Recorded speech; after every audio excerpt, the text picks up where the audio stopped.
Escatologia, a doutrina das últimas coisas. A doutrina bíblica da escatologia se encontra apenas no livro de Apocalipse?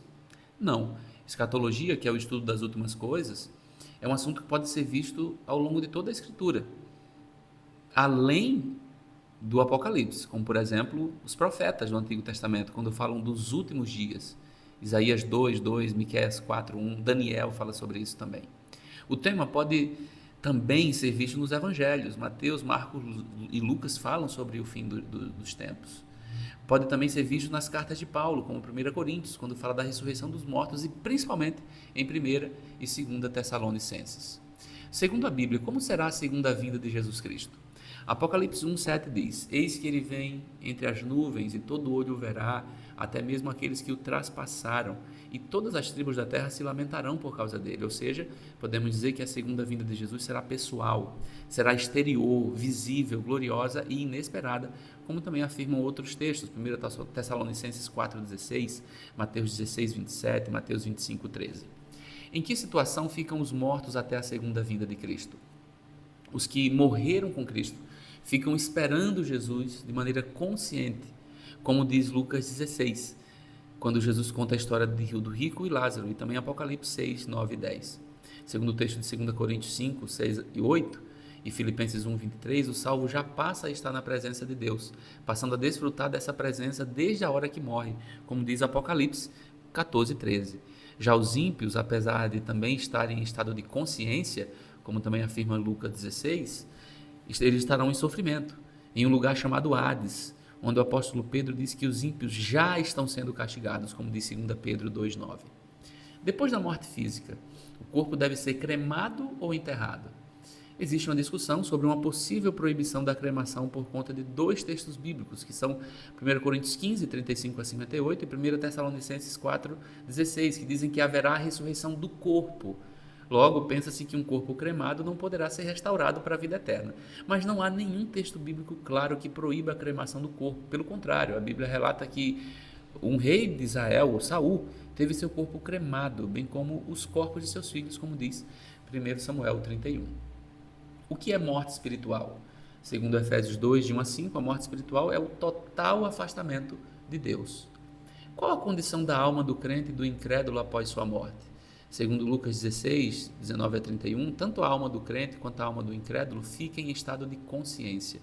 O crente já desfruta da presença de Deus, como nos ensina Filipenses 1, 23, enquanto o incrédulo se encontra em sofrimento, como nos ensina 2 Pedro 2, 9. Explique a segunda vinda de Cristo. A segunda vinda de Cristo é uma realidade para a maioria dos teólogos, pois é um evento amplamente esperado e prometido nas Escrituras. Jesus falou sobre ela em Mateus 24 e 25 e em João 14. Os anjos falaram sobre ela em Atos 1, 10 e 11. Os apóstolos ensinaram sobre a segunda vinda em vários textos, como 2 Coríntios 15, 1 Tessalonicenses 1, 10, 1 Tessalonicenses 4, 16 e 17, Tito 2, 13, Tiago 5, 7 a 8 e 2 Pedro 3, 9 e 10. Podemos dizer que a segunda vinda de Jesus será pessoal, exterior, visível e gloriosa, como também afirmam outros textos, como 1 Tessalonicenses 4, 16 e Mateus 16, 27. O que é o milênio? Milênio é o termo que decorre da expressão 1000 anos, registrada em Apocalipse 20, de 1 a 10, referindo-se a um reinado de Cristo com essa duração, de um milênio. Quais as três principais correntes do milênio? As três principais correntes são, primeiro, pré-milenismo, que sustenta a posição de que Cristo virá pela segunda vez à Terra antes desse reinado de 1000 anos, registrado em Apocalipse 20, de 1 a 10. Segundo, pós-milenismo, que sustenta a posição de que a segunda vinda de Cristo se dará após o milênio de reinado de Cristo sobre a Terra. E terceiro, amilenismo, que sustenta uma posição negacionista quanto a um reinado literal de Cristo por 1000 anos. O que é arrebatamento e quais são as correntes existentes? De acordo com 1 Tessalonicenses 4,17, arrebatamento é o evento onde Deus levará o seu povo da terra para morar com ele nos céus. As principais correntes são, primeiro, pré-tribulacionista, que defende a posição de que o arrebatamento acontecerá antes da grande tribulação causada pelo anticristo. Mesotribulacionista, que defende a posição de que o arrebatamento acontecerá durante a grande tribulação causada pelo anticristo. Terceiro, pós-tribulacionista, que defende a posição que diz que o arrebatamento acontecerá depois da grande tribulação causada pelo anticristo. O que é grande tribulação? A grande tribulação é um período de sofrimento que marcará a segunda vinda de Jesus. O próprio Cristo menciona a grande tribulação em Mateus 24, confirmando textos como de Daniel 9 e 12, que falam de um período de grandes tribulações para o povo de Deus. Apocalipse 7 também corrobora essa ideia. Como você entende o julgamento dos crentes? O que é o tribunal de Cristo?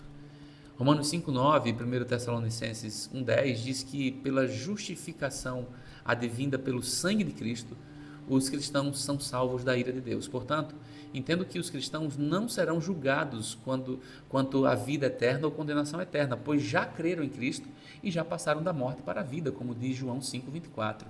O julgamento pelo qual os crentes passarão será o de recompensa pelas obras que praticaram, como diz Paulo em 1 Coríntios 3, 14 e 15.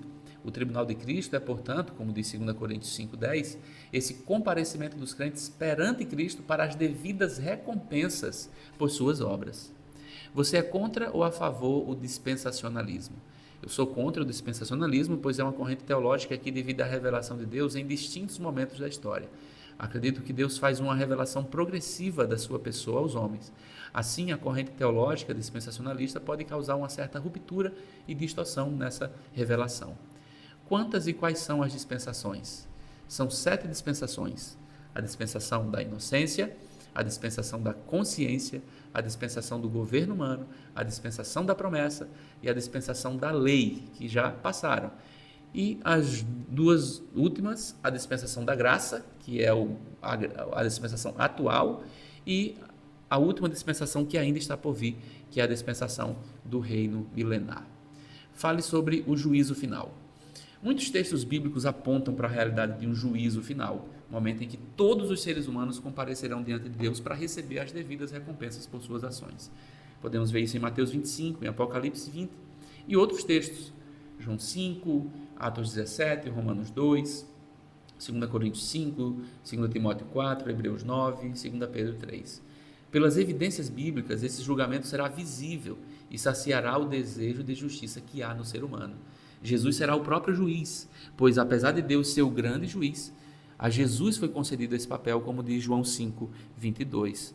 Para os crentes, o pagamento por seus pecados já foi feito na cruz. Portanto, segundo Romanos 5, 9 e 1 Tessalonicenses 1, 10, eles comparecerão no tribunal de Cristo apenas para receber as devidas recompensas por suas obras, como diz 2 Coríntios 5, 10. Para os ímpios, esse julgamento significa condenação eterna, pois seus pecados serão julgados e não haverá paga por eles, a não ser o inferno. A Bíblia ainda fala que os anjos maus serão julgados nesse juízo final, como diz 1 Coríntios 6,3 e 2 Pedro 2,4 e Judas 1,6. Qual o estado final do justo e do ímpio?